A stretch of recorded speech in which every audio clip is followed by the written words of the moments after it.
హరిగారు వాస్తుకి సంబంధించి చాలా ఇన్ఫర్మేషన్ ఇస్తూ ఉన్నారు రెగ్యులర్ గా. మనం లాస్ట్ వీడియోలో డెడ్ ఎండ్ గురించి చాలా చక్కగా ఇన్ఫర్మేషన్ ఇచ్చారు. చాలా మంచి స్పందన లభిస్తుంది. సో ఇంకొక ముఖ్యమైన విషయం ఏమిటంటే, చాలా మంది ఇంక్లూడింగ్ నాకు కూడా ఈ డౌట్ ఉంది యాక్చువల్గా. మనం వాస్తు ప్రకారంగా ఇల్లు కట్టుకుంటాం, లేదా వాస్తు ప్రకారంగా ఉన్న ఇంట్లో రెంట్కుంటాం అనుకోండి. పక్క ఇంటిలో గనక వాస్తు దోషాలు ఉంటే మనకు వస్తాయా, మనకు కూడా వర్తించే అవకాశం ఉంటుందా? ఏ దోషాలు అసలు మనకి వర్తిస్తాయి, ఎలా ఉంటే పక్కిల్లు మనకు ఆ దోషాలు వర్తించే అవకాశం ఉంటుంది? ఎక్స్ప్లెయిన్ చేయండి. సో ఇందులో 2 types ఆఫ్ కండిషన్స్ చెప్తానండి. ఇప్పుడు సింపుల్ గా ఫస్ట్ జనరల్ గా మనుషుల గురించి మాట్లాడదాం. ఒక మనిషికి ఇంకో మనిషికి దూరం ఎంత ఉండాలి అని ఈ కరోనాలో చెప్పారు. ఒక 3 అడుగులు 4 అడుగులు 4 అడుగులు 6 అడుగులు అనుకోండి. ఒక 2 ఫీట్ల మనిషికి 6 అడుగులు చెప్పారు. ఎగ్జాంపుల్, పూర్వం ఊర్లలో ఉండే ఇండ్లు చూస్తే ఒక ఇంటికి ఇంకో ఇంటికి 20 ఫీట్లు 15 ఫీట్ల దూరం ఉంటుంది. అబ్జర్వ్ చేశారు? అవును అవును. చిన్న చిన్న గుడిసెలు వేసుకున్నా కూడా దూరం దూరం చాలా ఉంటుంది. ఎందుకు ఆ నియమం వచ్చిందంటారు? వీళ్ళ ఇంటికి సంబంధించి ఏది ఉన్నా ఎవరికి రావద్దు, ఒకటోది. రెండోది, free flow energy travelling, air travelling, ventilation continue free flow ఉన్నప్పుడు ఆ ఇంటి లోపల ఉండే ఏ వాసనైనా, ఆ ఇంటి లోపల ఉండే ఏదైనా మన దగ్గర రాకుండా ఇవన్నీ అడ్డుగా ఎప్పటికప్పుడు ఫ్రీ ఫ్లో చేసేస్తాయి. ఒక ఇంటి దోషం ఇంకో ఇంటికి రాకుండా చేస్తాయి. ఇది ఒకటి. అంటే దీనికి ఏం కావాలి? సెట్ బ్యాక్ ఎక్కువగా ఉండాలని కండిషన్. ఇప్పుడు ఫర్ ఎగ్జాంపుల్ 30 అడుగుల వెడల్పు ఉంది ఒక ఇల్లు, ఇంకొక ఇల్లు 30 అడుగులు ఉంది. సో వాళ్ళు ఒక 3 అడుగులు, మీరు ఒక 3 అడుగులు మధ్యలో ఖాళీ అవుతారు. అప్పుడు ఎంత వచ్చింది? 6 ఫీట్ వచ్చింది. ఈ కాలం ఎట్లయిపోయిందంటే, మీరు కొన్ని బిల్డింగ్స్ కి నేను వెళ్తే దీనికి దానికి గ్యాప్, ఆ బిల్డింగ్ కి ఈ బిల్డింగ్ కి గ్యాప్, అసలు అంత కూడా గ్యాప్ లేకుండా ఇప్పుడు అపార్ట్మెంట్స్ జాయింట్ గోడలు కూడా వచ్చేస్తున్నాయి కదా. మీరు ఇక్కడ మేక్ కొడితే పక్కన దిగుతుంది. అవును, అది కూడా మొన్న చూసిన నేను చాలా చూసాను అలా ఇల్లు.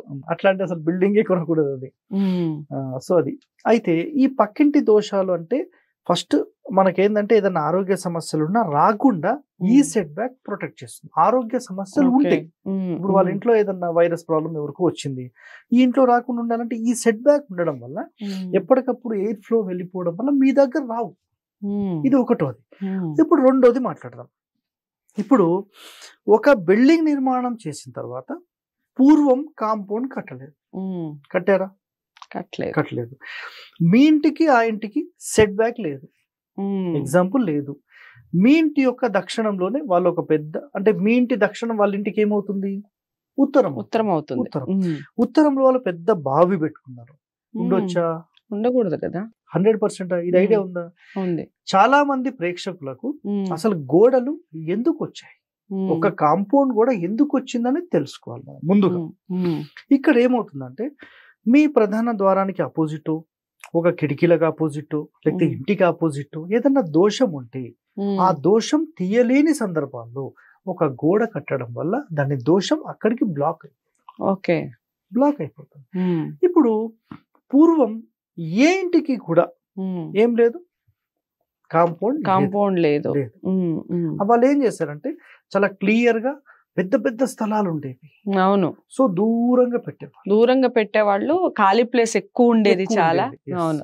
అయితే ఈ కాలం ఏమైపోయిందంటే చిన్న చిన్న ప్లేసెస్ కొంటున్నారు, అందులోనే పెద్ద ఇండ్లు కావాలి, అది ఇప్పుడు కోరిక. అయితే ఈ చిన్న చిన్న ప్లేసెస్ లో ఒకవేళ ఇదే బావి మీరు వితౌట్ కాంపౌండ్ వాల్ పెడితే ఈ ఇంటికి దక్షిణంలో గొయ్యిలాగా ఇది పనిచేసి ఆ ఇంటి లోపల వాళ్లకు ఖచ్చితంగా అనారోగ్య సమస్యలు తీసుకురావచ్చు, హెల్త్ మొత్తం డ్యామేజ్ అవ్వచ్చు, మనిషికి కూడా డ్యామేజ్ అవ్వచ్చు. ఇది అట్లాంటి డేంజరస్ ఇది. మరి ఈ దోషం రాకుండా ఏం చేయాలి? ఇప్పుడు ఈ ఇంటికి దక్షిణం, ఆ ఇంటికి ఉత్తరం, ఇది వాళ్ళకు ప్లస్ చేస్తుంది, మరి వీళ్లకు మైనస్ చేస్తుంది. అదే విధంగా వీళ్ళు సెప్టిక్ ట్యాంక్స్ పెట్టినా, లేదంటే సంపు కట్టుకున్నా, బావి కట్టుకున్నా, ఇవన్నీ కూడా పక్కింటికి ఇబ్బంది చేస్తాయి. కాబట్టి మీరు పూర్వం కూడా అబ్జర్వ్ చేస్తే పక్కింటి యొక్క కాంపౌండ్ కి ఈ పక్కింటి యొక్క కాంపౌండ్ కి మధ్యలో 3 అడుగులు మళ్ళీ వదిలిపెట్టేవాళ్ళు. దీనిని సందిల్లా ఏమో అనేవాళ్ళు. ఇద్దరు కలిపి 1.5 2 ఫీట్స్ అప్పుడు ఏమయ్యేదంటే ఈ ఇంటి మొత్తంలో రౌండ్ అప్ తిరగొచ్చు మీరు. అవును, ఈ ఇంటికి రౌండ్ అప్ తిరగచ్చు, కాంపౌండ్ లోపల తిరగచ్చు, కాంపౌండ్ బయట బయట కూడా తిరగచ్చు. ఇలాంటి అలాగే ఉండేవి. ఇలాంటి నిర్మాణాలు చేసినప్పుడు ఆ ఇంటి దోషాలు ఇంటికి రావు. ఓకే, ఒకటి క్లియర్. ఆ ఇంటికి సంబంధించి ఏదున్నా ఆ కాంపౌండ్ లోపలే బ్లాక్. ఒకవేళ బయటికి వస్తే మళ్ళీ గ్యాప్ ఉంది, మళ్ళీ సెట్ బ్యాక్ ఉంది, క్లియర్. ఇప్పుడు అది లేదు, ఇప్పుడు అది లేదు. షేర్ సందు అనేవాళ్ళు, షేర్ సందు అంటారు, ఇద్దరు కలిపి వదులుకున్నవాళ్ళు. ఇప్పుడు ఏమవుతుందంటే అది కూడా వదులుకోకుండా మొత్తం బాబు నీది 1.5 నాది 1.5 కదా, ఇద్దరం తీసుకుందాం, కొంచెం ఇల్లు పెరుగుతుంది.